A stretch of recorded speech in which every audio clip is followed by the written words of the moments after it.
काले भाइ म त यतातिर पो लागे।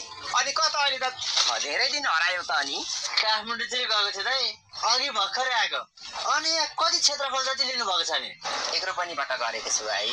2-4 रोपनी अझै थप्न पाइदा धेरै उब्जनी हुन्थ्यो होला।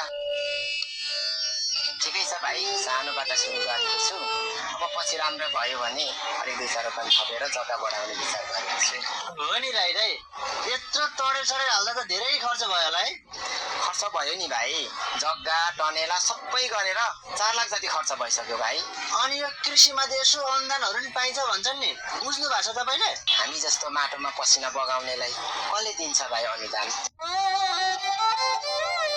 टेबलमा बसेर कागज मिलाउनेलाई अनुदान मिल्छ भाइ।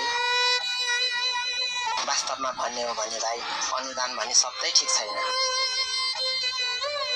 बरु यो अनुदानको सट्टा वास्तविक किसानको पहिचान गरी राज्यले ट्रेनिङको व्यवस्था गरिदिए हामी जस्तो किसानले जीविकापार्जन गर्न कति सजिलो हुन्थ्यो होला काले भाइ।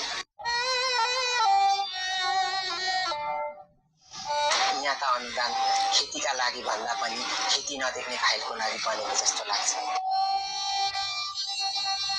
अनि कसले सुनिदिन्छ हामी जस्तो गरिबको आवाजलाई?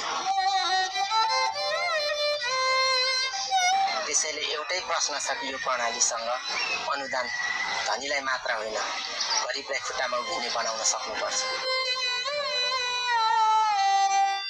लगानी आफैले खोज्यो, ऋणमा चुल्लुक्कै डुब्यो, त्यो नालायक सरकारलाई कर चाहिँ हामीले छुटाउनु पर्ने।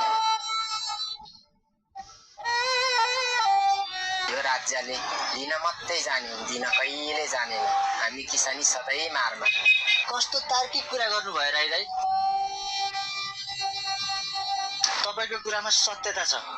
सरकार भन्छ आत्मनिर्भर बनौँ, तर आत्मनिर्भर बन्न खोज्ने गरिबको हात नै काटिदिन्छ। के गर्ने राई दाइ, हाम्रो देशमा यो नालायकीपनले सीमा नागिसक्यो।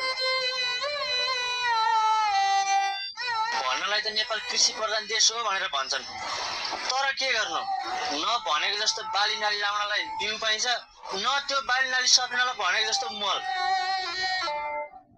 ल दाइ, ल तपाईँ काम गरेको मान्छेलाई मैले बराले मात्रै। ल म गएँ है दाइ। हुन्छ भाइ, तपाईँ अलिकति गरेर निस्किहाल्छु। ल दाइ ल।